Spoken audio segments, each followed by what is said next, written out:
some builders have such a tradition, to throw a bottle with some message into the foundation that has not yet solidified. I don't know how common it is, but I myself saw this action several times in person.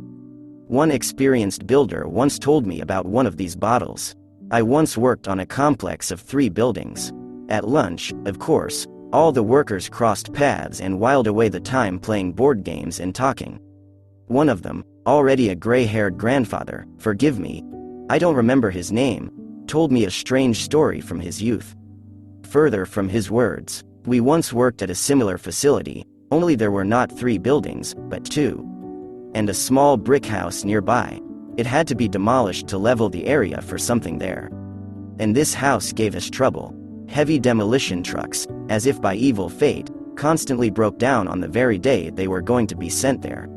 And since the deadlines were running out, we decided to do it easier, to catch up with the people with sledgehammers and chippers and manually dismantle them. But it was not there. A brisk start quickly turned into a disaster. The handle of one of the sledgehammers cracked, and when the striker was swinging, it flew off, hitting one of us in the face. The man was taken to the hospital, with resuscitation, but we must continue. We returned there, it seems to have gone again. Here, the inner wall suddenly collapses and buries 2 more under it. After that, the people began to say that, they say, the house is cursed, and not a foot there, even though they were threatened with dismissals and fines. The demolition was postponed, until the time when the equipment stops acting up. And so, at the same dinner, I decided to take a walk to this cursed place. I walked around it, went inside not without fear.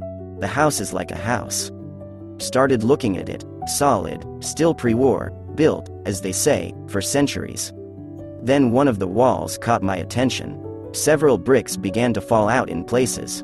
He came up and began to mechanically pull them out, grinning to himself. They say, this is how we will disassemble, brick by brick. And behind them was a small niche. There was only enough space for an old glass bottle. He pulled it out and went to the peasants to show off the trophy. And while walking, he stumbled and dropped it. My find was broken. I looked, a piece of paper rolled up into a tube. After turning around, I read the inscription. Here he almost swore to me that he remembered it exactly. As long as my will is within the walls of this house, it will be indestructible by human hands. Moreover, it was written, apparently, a very, very long time ago. The letters are old, and at the end the drawings are somehow incomprehensible. My grandmother taught me those letters, so I managed to read them. They looked at the find with the people, marveled, whispered, but went to work. Riddles are riddles, but you have to earn your own bread. And now, a miracle, they finally brought an excavator and a bulldozer. In general, the house was gone in 2 days. And I gave that piece of paper to the management. They later issued me a prize for finding it, though retroactively, without advertising what it was for. I don't know if that bottle is to blame, but I always throw bottles at the concrete now.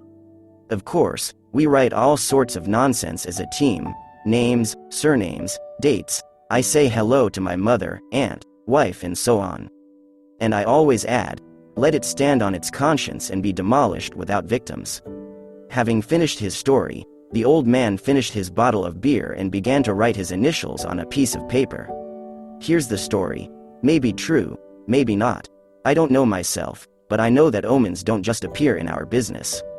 Thank you for your attention. Subscribe to the channel.